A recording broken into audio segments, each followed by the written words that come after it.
So abstraction is the process of hiding internal implementations details and showing only the essential features of an object. So in simple word, you interact with what it does and not how it does it. So, why abstraction is used in programming or in Java?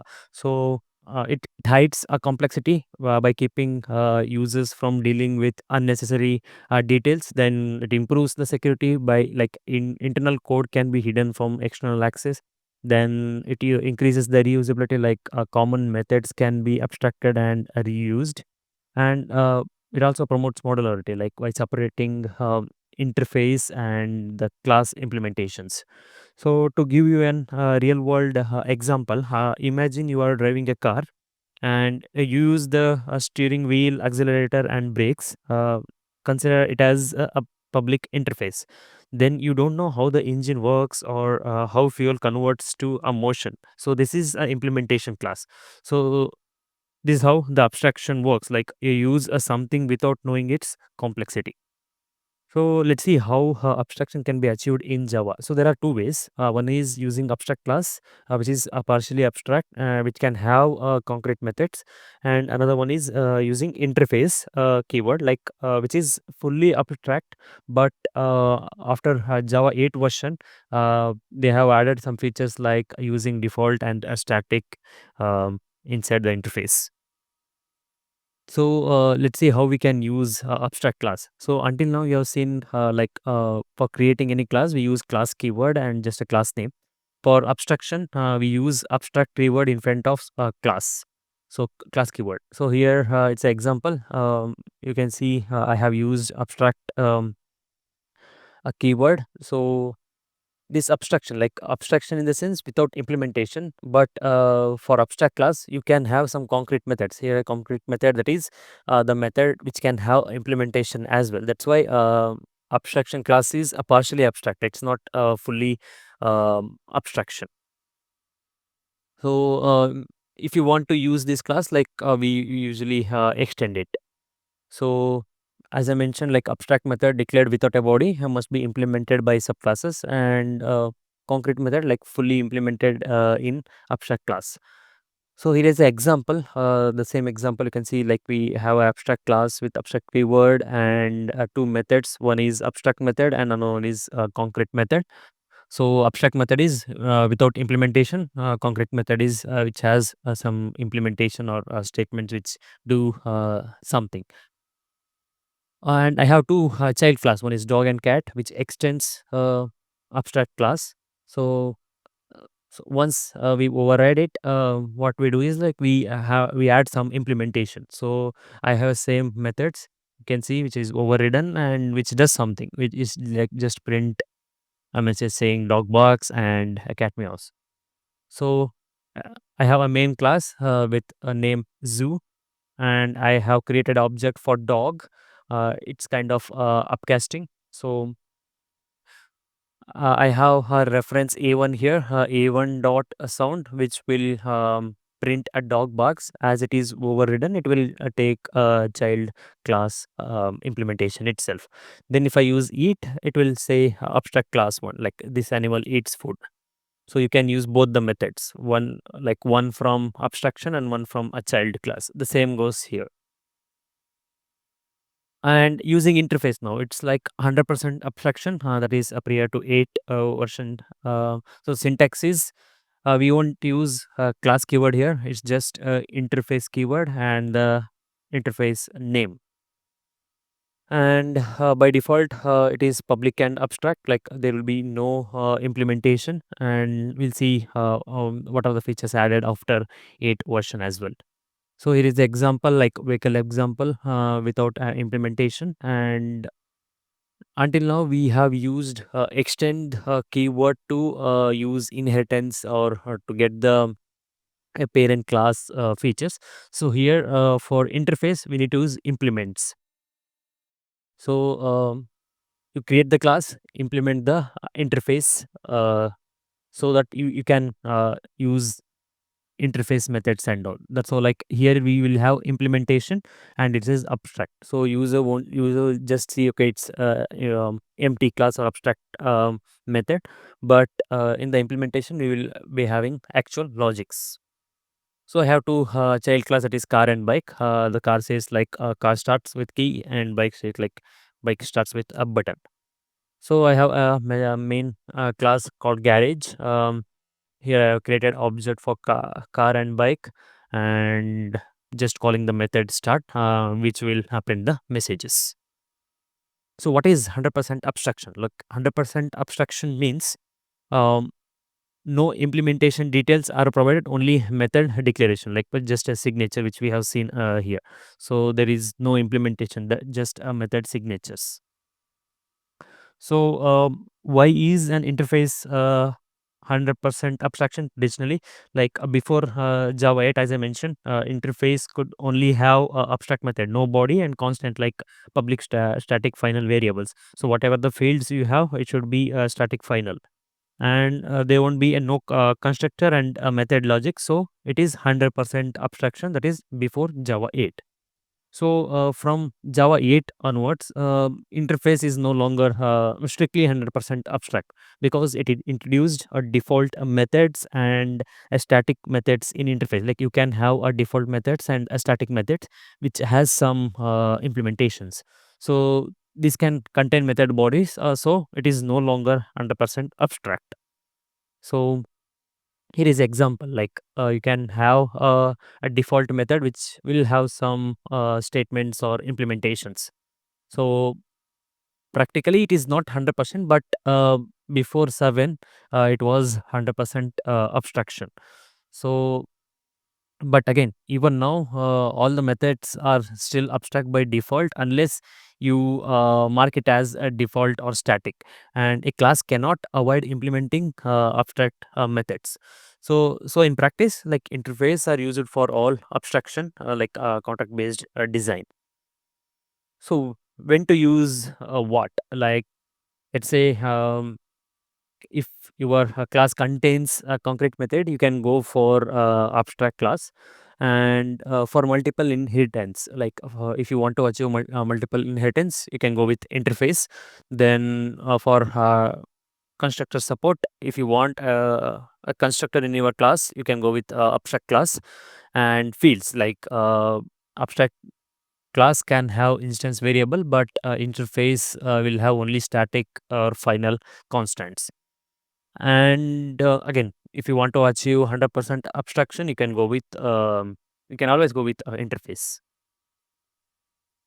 So to summarize, like abstraction is all about hiding internal implementation, showing only necessary things, and it can be achieved using abstract class or interface. And the purpose is like it is simpler, more secure, and reusable. And if the real world use cases are like web APIs, and there are number of APIs like people build in the project using interface and all. So again, the example is like Java collection framework. There has multiple interfaces like list, set, map, and all those are all interface. So again, the benefit is like it simplifies complex system, improves readability and usability, and it ensures security through access control, and enables code extensibility and loose coupling. So let's see a simple example which uses abstraction in Java. So here I have a example. It's a simple object-oriented model for an ATM, showing how abstraction uh, help in hiding internal operations. Like I have banking transaction here, balance handling and authentication. So here user just see like entering pin, withdrawal, deposit, and all. So internal implementation is hidden.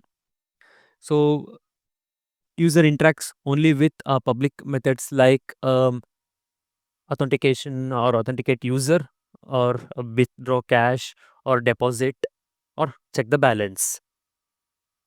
So I'll be using interface class here. So I'll be using interface here like ATM operations, which are all abstract. You can see I have four methods like no without an implementation. That is, I have authenticate, withdraw, deposit, and check balance.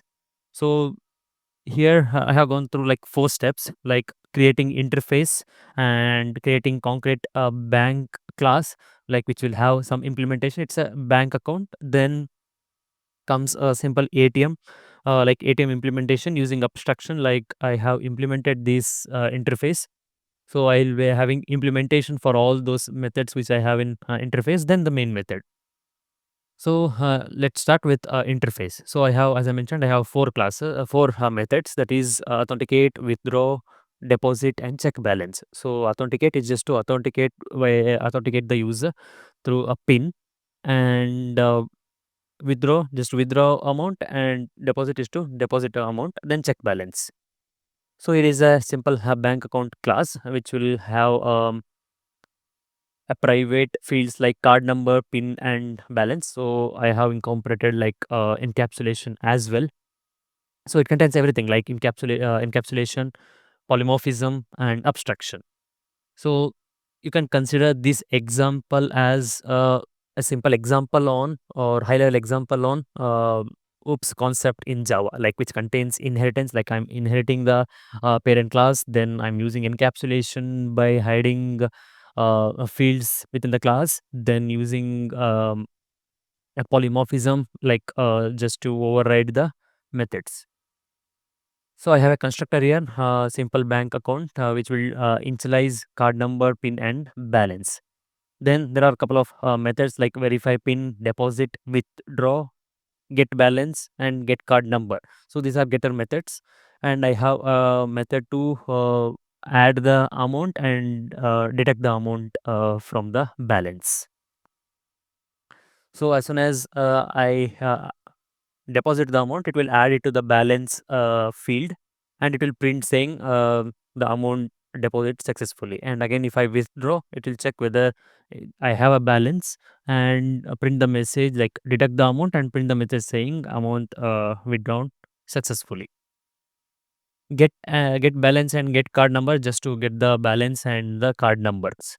So then comes the abstraction here. Like I have a simple ATM class which implements the abstraction or interface, that is ATM operation. So you can see I have overridden four methods, that is authenticate, withdraw, deposit, and check balance. So inside authenticate method, what I'm doing is I'm just checking card number. This is hard coded. So in real world, how it happens is you'll be checking with a database. So yeah, I'm just hard coded the value, just checking whether provided card number matches or not. Then initialize the values like card number and PIN and amount. So now the basic amount is 10,000 here. So verify the PIN account and verify the PIN. Like you can see, what I'm passing is account here. Then verify pin is in bank account or simple bank account class. So you can see verify pin just to verify the pin. If the pin, both the provided pin matches with the one I have, then account will be created. Authentication is successful. Then withdraw is just to withdraw the amount. You can see I'll be passing the amount to the simple bank account class, which will add the amount and which will deduct the amount. Deposit will add the amount. Check balance you just to get the balance for the provided account. Here the main method authenticate, I will be passing the number and the PIN. So once I pass the number and the PIN, it will first check the card number. If card number matches, then you can see account here. Account object is created with card number, default PIN, and the basic amount or initial amount. Then with that account, verify PIN, like I'm calling the verify PIN method by passing the PIN. That is whatever the PIN passed. Like here I'm passing 1234 PIN. If the PIN is verified, like if the whatever the PIN passed is matched with the default PIN, then it will say authentication is successful. Otherwise, incorrect PIN.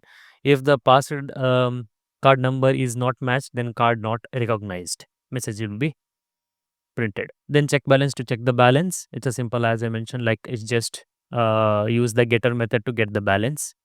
Then withdraw some amount, whatever the amount is passed, it will be deducted from the balance field.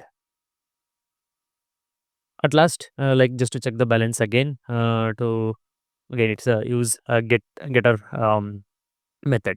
Let me execute this.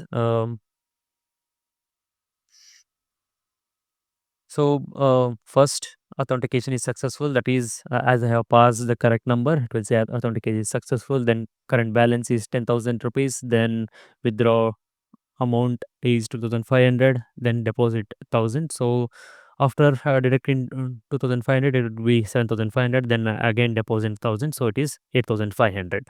So if I pass incorrect key, so if I pass like a card not recognized, user not authorized, then again if I give incorrect pin, so user is not authorized to do anything. So yeah, this is how we use abstraction. So what are all we doing here? Like from the front end, like from the interface, you see only authenticate, withdraw, deposit, and check balance options. But in the back end, what it happens is it verifies the card and pin connects to bank. Then we check the balance, then update the record. We withdraw the amount. Before withdrawing amount, we'll see whether we have a sufficient amount or not. Then checking the balance, which will return the account balance. So again, you can see here like internal account logic is hidden from the ATM interface. You just see only simple actions like withdraw, deposit. Then like again change the bank logic without changing ATM UI logics and all. So it's a again reusability. You can see like same account code can be reused for different banks. The so in real world, this is a high level, but there will be in depth logics will be involved. So high level, this is how the abstraction is achieved uh, in Java. Thanks for watching.